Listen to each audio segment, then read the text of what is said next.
যারে পাখি ওই রাজা খাইলে বুকের কলিজা সিরা খাইলে আমার কলিজা না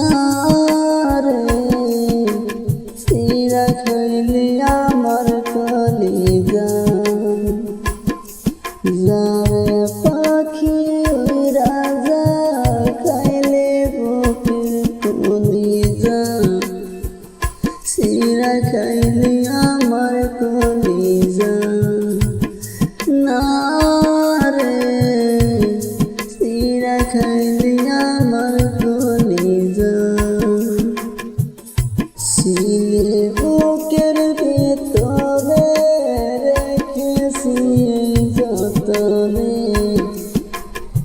সই লাগলি এখন কেন যাই হায় রে সই লাগে